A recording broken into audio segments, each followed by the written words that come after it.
Today is Vlogmas day 10, double digits. Yes.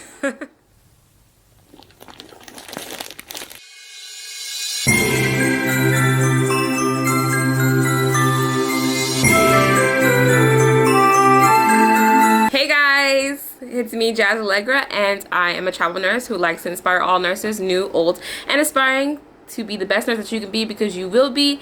You are a great nurse. So today's video is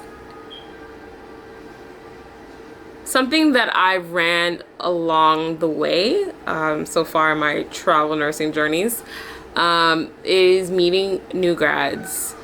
And the question I get is, when did it just click? Like, when did everything, I guess, just have that flow, that ease? And I promise you what I love to say is time. It's time. I think it's time. But in the meantime, while time is passing and you are gaining more knowledge, more confidence, these are 5 things to try and keep in good habit and in rotation, so that one day, without you even thinking, without you even knowing, without you even just, what can I say? It would just click. So the first thing is to be open to learning. Don't worry if you've probably seen it 100 times before in a sim lab, in a YouTube, or you yourself have practiced it through clinicals or actually on the floor. Be open to learning, because I want you to know there's more than one way to skin a cat. I don't know how many ways I've learned tips and tricks on how to do the same task so that I can better troubleshoot something that's not going to be so book straight. Be open to learning. Number 2 is to ask questions. Doesn't matter, even when it starts to just click and you know and you've got it and you have that lovely flow, still ask questions, because asking questions rather than just doing the task that you may be unsure about a certain area about it keeps you from making any grievous mistakes, because in the end, we're here to help people. So it's okay to ask questions, because it opens you up to more learning and it gains you more knowledge.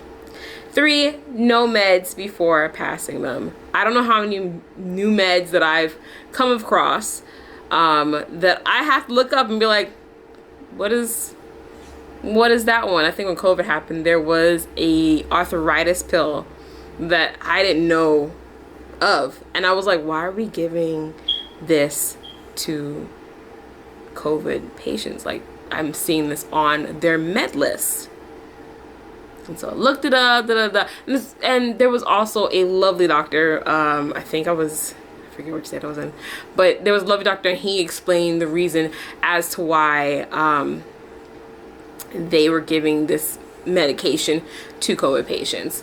And so that's asking questions, that is being open to learning, because now I gain new knowledge. I've asked questions. I didn't just blindly pass the pill. So now if I go in there and that patient were to ask me, why am I taking this medication, I can for surely say to that patient, this is the reason why, this is the rationale. Round with doctors. I don't know how to, I hate rounding with doctors. I hate it. I hate rounding with doctors. Did I mention I hate rounding with doctors? But it's a necessary evil, because conversations that happen between patient and doctor, when you're not there, it's totally different. Then you end up having to call the doctor and be like, hey, the patient said that you told them that they can da-da-da. And the doctor be like, nah, that's not what I said, da-da-da.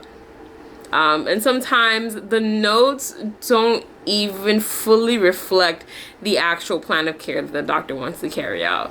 So rounding with the doctor allows you to, 1, know the doctor's plan of care of how they want to carry on with this patient. 2, If he says anything that he's gonna order, then you can remind him, hey, don't forget to order that. Or sometimes if you have that kind of privilege in your hospital, do you want me to put the order in for you? Especially 3, it diminishes any kind of miscommunication. There's no, the doctor told me, blah, blah, blah.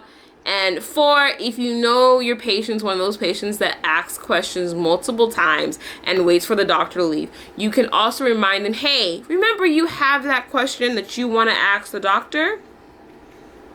And so that eliminates multiple calls to the doctor, especially if your doctor is not the greatest at calling back. And number 5, never accept that violence is okay.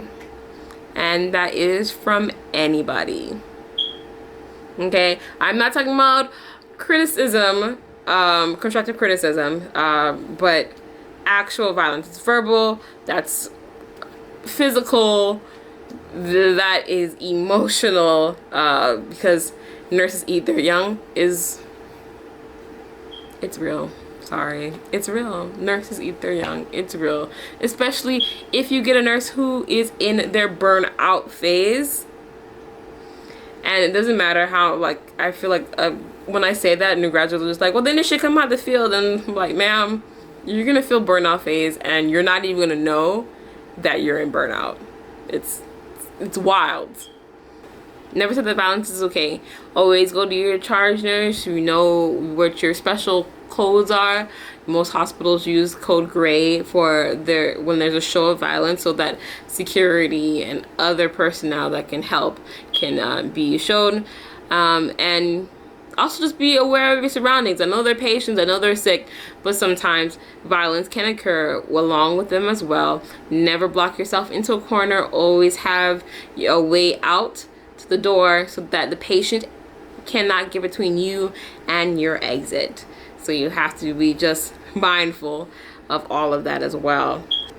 So those are the 5 tips that I had. In the meantime, while time is just helping you bake a better and great nurse that you are going to be, there's a learning curve from book to clinical to real life nursing. But guess what? You've made it this far. You've passed nursing school. You've passed your NCLEX. You've landed your job. All that is waiting for you is greatness. If you made it this far in the video, go ahead and subscribe. If you haven't already subscribed, why aren't you subscribed? Give me a thumbs up because that really helps my videos. And leave a comment. You can also follow me on Instagram at nurselife_Allegra. And I'll see you in the next one, okay? Happy holidays. Bye.